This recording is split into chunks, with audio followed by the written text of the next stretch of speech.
+5 in the turnover battle, +7 in sacks, and yet the Pittsburgh Steelers barely edged out a victory against the Cincinnati Bengals. The defense looked legendary. The offense looked troublesome. Today, we're breaking down a little bit of film on Mitch Trubisky to see what was it him? Were there other problems? What's going on? I'm Daniel J. This is State of the Steelers. Please hit that like and subscribe button. Don't forget, we're giving away 2 tickets to a subscriber to the Las Vegas Raiders Pittsburgh Steelers game. Stick around at the end. I'll give you guys the details about how that competition or that contest, is going to work. With that being said, guys, I'm Daniel J. This is State of the Steelers, and welcome to the Huddle.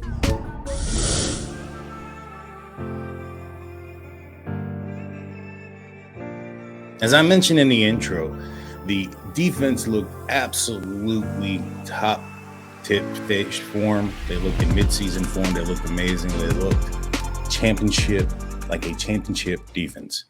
The offense, however, not so good. You know, I went back and looked at the second half of this game, and it was absolutely horrific. I was putting some plays together. I found very few and far in between where the play of the quarterback, Mitch Trubisky, I thought he did a good job in. There was significant more plays where there was a lot of concerns here. Definite amount of concerns.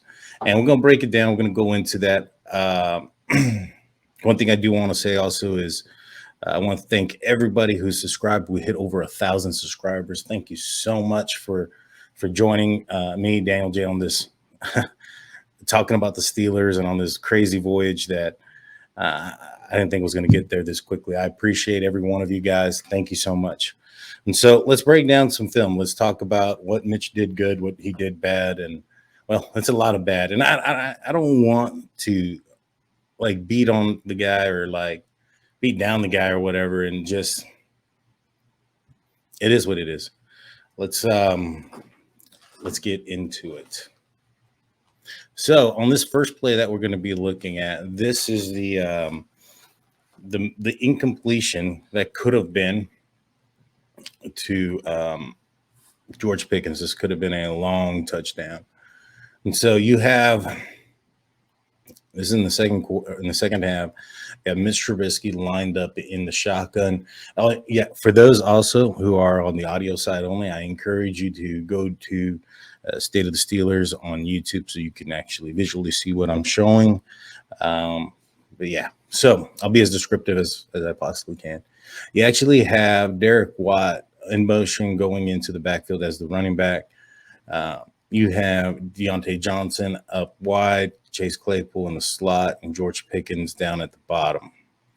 Now, the Cincinnati Bengals love to play like a too high look, and in this case, I believe they're going to do the same. We'll play it. Reviewing this in live time. I kind of put these clips together, but I didn't break down the film. And what you're going to see, though, is you're going to see George Pickens flying down the field. Let's watch the play, and then we'll break it down. Also, again, guys, this play has been slowed down so we can see what's going on. And so let's go back a little bit. Right here, the Cincinnati Bengals are showing a blitz, and they show they're coming in with 7. They do, in fact, blitz. However, the nose dips back, falls into a small zone here in the middle of the field. And so right here, you have Claypool breaking out to the outside, which is going to be open. Also, he has 2 wide open receivers. You have Claypool breaking out. Look at the guy that's covering him. He's out of position. You have the cornerback here where it looks like he's going to be one-on-one with George Pickens down the field, which ends up being the case. I like that look. The cornerback stutter steps, and Pickens is beyond him. And if this ball doesn't almost hit the referee out of bounds, this is a walk-in touchdown. As you can see, he hits him in stride. He's gone. Now let's go back. Let's look at the pocket. Was Mitch Trubisky under a tremendous amount of pressure. Now, as we stated before, this was a blitz. You can see the guys crashing in. Derek Watt whips on everybody. Let's watch this again. But relatively clean. He's got an open place to step forward and make this throw. He's got the lane, the throwing lane, and in my opinion, he just misses it. But you know what? Let's look at it from a different angle, and we'll see how clean this pocket is. Goes Derek Watt in motion, doesn't get anybody. I guess you can say maybe Mitch is feeling this pressure coming from his left. He's as you can see, this ball lands out here. This is like not even close to being catchable. Yeah, it's like way over here. Nearly hits the referee. In my opinion, accuracy was a huge thing for Mitch Trubisky. The first two plays that I'm bringing up, which were both throws to George Pickens, you're going to see that. And you're going to see relatively, in my opinion, a clean enough pocket, an NFL clean pocket, to step up and throw the ball. And these are throws that should be made by a veteran quarterback. There's a lot of things that he does wrong. It's so concerning. And I've seen a lot of throws off his back foot, across his body. These are things you expect out of a rookie. If we're going to see that out of this guy, might as well put in a rookie. And so that's just my 2 cents on that. Let's break down this play. In this play, you're going to see you have George Pickens up at the top, Claypool in the slot. You have Mitch Trubisky in the shotgun with Najee Harris to his right, and down at the bottom, the outside, it's going to be Deontay Johnson. You're going to see a comeback by George Pickens, and just the location of where this ball is at. I mean, it could be even an out. Let's watch the play. You'll see. So he snaps the ball. He goes back. He's reading the coverage. Right here, this cornerback is facing inward. He's looking towards Mitch. Pickens is breaking out. This cornerback is out of position for this ball. He throws it outward. This is an out, not a comeback. I was correct the first time. But the way he throws it, maybe he thinks that's what it is. If this ball is going this direction towards the sideline, that's it's a possible first down, or at least a completion. Look at where the ball comes out. George Pickens is diving out of bounds underneath a one of the coaches. It's concerning. Let's watch that again. Again, this is slowed down so you can kind of see what's going on. Out of position, and just that should have been and could have been a completion. Instead, I believe that was third down. That's it. Let's watch the protection. Let's see if Mitch had time. He's got a little bit of pressure down to his right. However, as I mentioned before, this is an NFL clean pocket, in my opinion. He should have been able to throw this ball with more accuracy.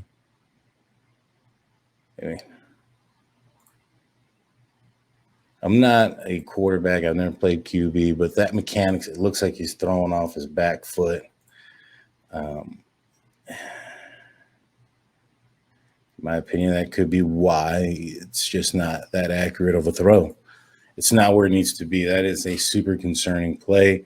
In my opinion, this is something that I've seen a lot of Mitch Trubisky early on in his career too, even in Chicago. He was never that accurate guy. He had to have a super clean pocket in order to be accurate. And you're not going to get that in the NFL. This is going to be, you're going up against professional defenses.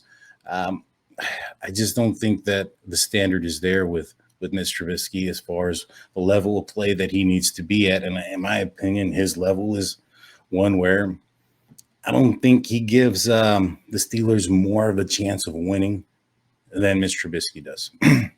So in this play here, this is something that I had seen him do in the preseason, which is take a sack by running out of bounds. Could have easily thrown the ball thrown the ball away, or or passed it to Najee.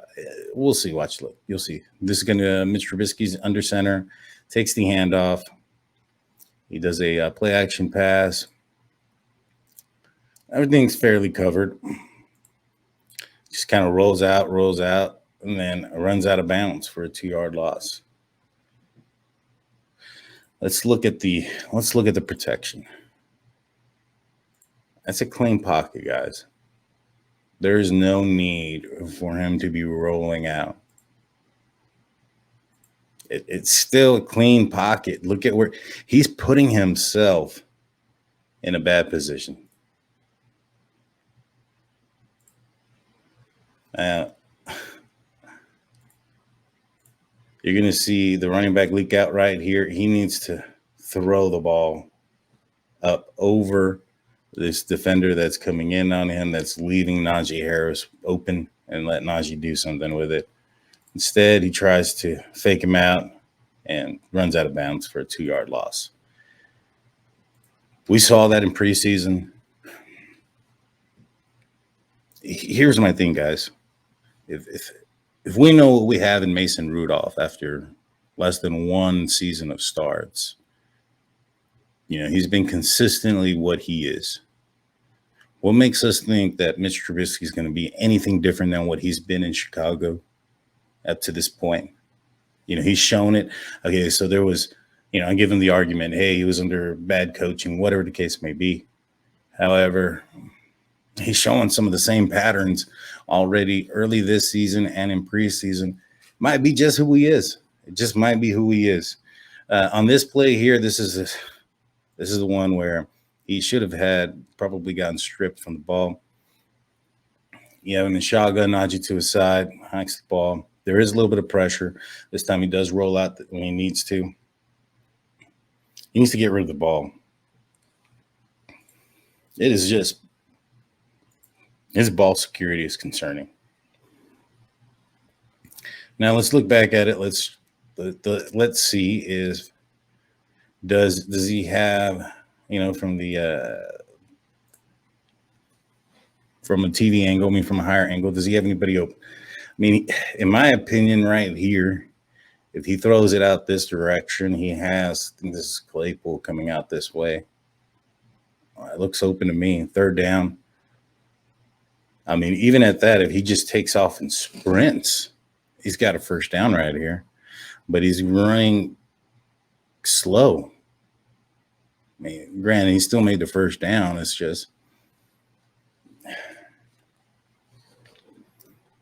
again, Gentry gets beat by Hendrickson. And you see right there, that's what kind of saves this. Watch this. He grabs him there, and then he does a little chop from over the back to try to swat the ball. When he grabs Mitch Trubisky, he tucks in the ball. And so had he not done that, he just kind of swapped at the same time, it would not have ended the same. So on this next play, what we're going to be looking at is one of the things that I was concerned about with Mitch Trubisky coming out of Chicago is his vision down the field. There was many a times, in fact, there's a meme out there where and he's in Chicago and there's a guy in the end zone with nobody around him, and he's standing right in front of him, and Mitch Trubisky and the meme says this was not a touchdown. and it talks about how poor Mitch Trubisky's vision is. And in this play here, it creeps up again. I get it. He's got a little bit of pressure. He's running around, but he doesn't look to throw the ball. He's running around to navigate. And he has a wide open Pat Freiermuth running down, who's waving his hands directly in front of him, and he doesn't see him. He just doesn't see him. He doesn't have his eyes where he needs to have his eyes. And it gets frustrating. It gets frustrating, as you can see. So, like, Mitch Trubisky's in the shotgun. He's got Najee Harris next to him. He takes a snap. There's a hold, so I get it, but the play didn't count. However, he rolls out.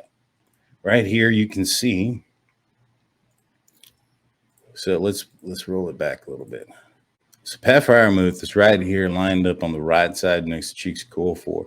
And basically what he's going to do is he's going to go up, and once the play breaks down, he's going to cut towards the right side where Mitch Trubisky is running and he's waving his hands, is wide open in the whole defense, and just Mitch Trubisky misses him. So Mitch snaps the ball. There goes Pat Freiermuth. He's right there in the middle of the Bengals logo, turns around, sees that Mitch Trubisky's in trouble, sees Mitch run, does a little move, and right here at this point, he's open. Right here, there is the safety's the guy, the closest dude near him. Still open. Mitch is looking at the defense to see where to run. I get it. He was under pressure. He was under duress, but we've seen Ben Roethlisberger get out of something like this so many times and make a play. I have no idea what he's looking at.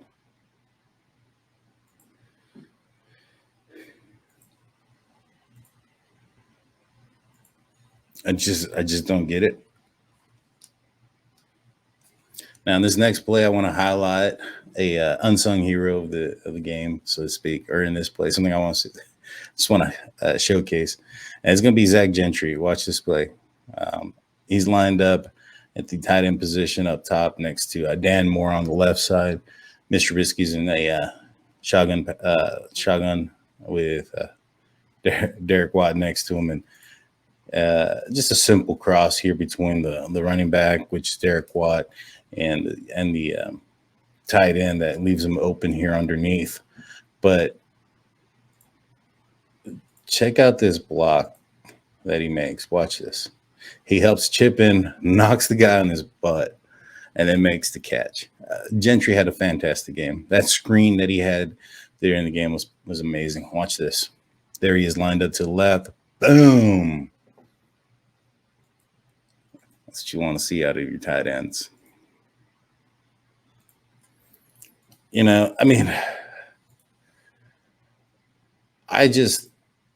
I wasn't impressed with Mitch Trubisky's play. I think that the Steelers, if he starts to play this way this upcoming game against New England in the home opener, the Kenny Chants are going to be coming in strong. That's got to do something against his confidence. He's already seems to be playing a little bit shaken. He doesn't seem very confident as it is in the pocket. I know there's been stories and there's been it's been released there that Tomlin doesn't intend on playing Mitch Trubisky at all. I mean, Kenny Pickett at all this year, that the intention was going to be to ride Mitch throughout the entire year. This was going to be his year. However, this defense and what they're able to do and the chances that this team's going to have to make a playoff run, I think you need to play the best player there. And I think that's got to be it's not Mitch Trubisky. Even at this point, I think that Mason Rudolph would have done a lot better in this game than Mitch Trubisky. Accuracy is huge. I mean, Mike Tomlin and Kevin Colbert harp so much about mobility and accuracy throughout the draft process and last year throughout during press conferences. And yet, this is what we end up with. We have Mitch Trubisky dropping back, throwing a ball down deep to the sideline to Deontay Johnson, who needs to make an acrobatic catch. He looked like he was Michael Jordan in that situation. It's just I just do not like when it comes to Mitch Trubisky. I don't like the accuracy. I don't like the decisions that he's making. I don't like the fact that he's got somebody open down the field and will check the ball down. I get it. He's safe with the ball. He's not going to turn the ball over, but he's not going to win the game either. I digress. Let's see. I'm not even sure what play this is. Let's watch it out, and then I'll talk about it as we go along. This is the false start play. So here's the play that a lot of folks are talking about when it comes to Mitch Trubisky is one of the better plays that he had. There's a false start penalty. He's under duress right away, gets out of there, throws the ball down the field, and hits Pat Freiermuth. Let's watch it and see how this play really, breaks down. And so right here, Mitch Trubisky turns his shoulders up to get ready to pass the ball. Now, As you can see, this is the first down yard line. You have somebody wide open right here in front of him, or he can make the throw a little bit safer with throw. Get it? There's a penalty, so it's a free play, but this is a play that I really honestly don't like. Like, I like the outcome, don't get me wrong, but he's running across the field, throws across his body, off his back foot, with a safety over the top that nearly makes the pick. If this wasn't a free play and he did this, which he did or later on in the game, where he tried to chunk one across the field, across his body, or earlier in the game, I'm sorry, to Deontay Johnson, that should have or could have would have been intercepted. It's not like, oh, you know what? He only did it because it was a free play. He did it when it wasn't a free play. So, here it is. Let's look at it. From the end zone view, you have the false start, or the offsides, I'm sorry. I may have said that a few times, false start. So, he's got the running back open for a first down. Instead, he just, as he's pedaling backwards, I mean, this is more luck than anything, in my opinion, guys. The way he's just backpedaling backwards, just chunk it up in the air. There's your safety over the top. I mean, he's lucky that this safety was going for the pick and not going to dislodge this ball from Pat Freiermuth, because he could have taken his head off in that situation. I don't want to say, oh yeah, it's Monday morning quarter. I get it. It's Monday morning quarterback, this, that, and a third. But that is a horrible throw in a horrible position, a horrible decision. He gets praised because of the outcome. I get it. The outcome was great. But that's not going to be the outcome you should expect when somebody is doing that type of play, in my opinion. Now, this will be the last play that we show, is Mitch Trubisky's best pass. You have him in shotgun. Pat Freiermuth off to the left in the slot. Trubisky hikes the ball. Simple slant. And on time and on target. Decisive throw. It was a simple play. Everything else I didn't like from him. Well, guys, that's all I have for you guys today. Let me know in the comment section what you guys think. Do you guys think that Mitch is the answer? You guys think I'm being a little too hard on him? I don't think so. You go look at the stats on that second half. It was horrific. The whole game was. The QB play was well below the line. And in my opinion, 2021, Ben Roethlisberger wins that game. Say what you say about it. Let me know in the comment section what you guys think about Mitch Trubisky's performance. Let me know if you guys are less concerned, more concerned. Am I being too hard on him? It is the first game. It is against a division rival. The Steelers lost to the Cincinnati Bengals in convincing form the last two times that the Steelers have played them. In fact, the last three times the Steelers have played them. He was going into a hostile situation. Maybe I'm being a little too hard on him. It's just the first game. He's got to get some rhythm. I understand those things. Let me know in the comment section what you guys think. Now, we're going to be giving away 2 tickets at random to a random person. I've gotten a lot of messages, guys, about, hey, pick me. I'm not picking the person that's going to win. The way this is going to work is we're giving away 2 tickets to the Steelers versus Vegas Raiders game to a subscriber on October 30th at the conclusion of the post-game show between the Steelers versus the Eagles game. Now, the way we're going to do it is you have to hit that subscribe button, because in the community tab that week, I'm going to be releasing a video that can only be entered through the community tab. That's going to have a code word that you need to enter into that video. Now, you're going to need to do that because I have a random word selector tool for StreamYard. And what's going to happen is on that day, on the post show, I will be going through that tool. I'll put the code word in that tool that you guys have put in the comment section, and the StreamYard random selector will randomly select the winner from there. Now, you'll have to email you'll have to email me, and we have a way of verifying yourself as far as we have a way to verify who you are. So it's not going to be someone who just changes their email and comment section. We have a way of verifying you as the winner. Your guys are going to have to email us that you won, and then we'll do that verification. And then those tickets will go to you that night. And so as long as I get all the information from you. Now, you have to be a subscriber so you can see that community tab and get in there and be prepared for that unlisted video, because it's not going to be listed in for anybody to see unless you're a subscriber. It's not going to be put out there. You're going to have to be a subscriber. I have to check the community tab, go in there and put in the code word. And at random, one person will win 2 tickets to go see the Pittsburgh Steelers take on the Las Vegas Raiders on Christmas Eve.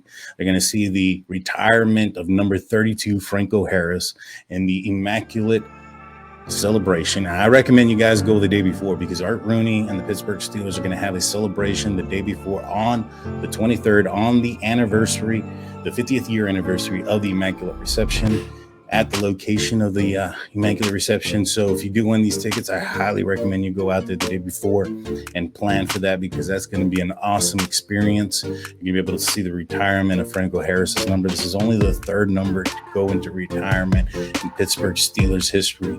You don't want to miss that. This is going to be your opportunity to get a great seat. You're in the front lower level in the end zone. There it is. You're up close, guys. You're not that far. So it's a good chance for you to win a Christmas present for yourself, friends, or family. All you got to do is be a subscriber. Share this with your friends and family, because you only be able to enter into this contest once. And so if you have friends or family members who also have a YouTube account that you want to, hey, I have my daughter's account, my son's account, and my wife and husband's account. You go on there, make sure that they're subscribed. That way you have that many more opportunities to win. With that being said, guys, good luck. I'm Daniel J. This is State of the Steelers. Peace.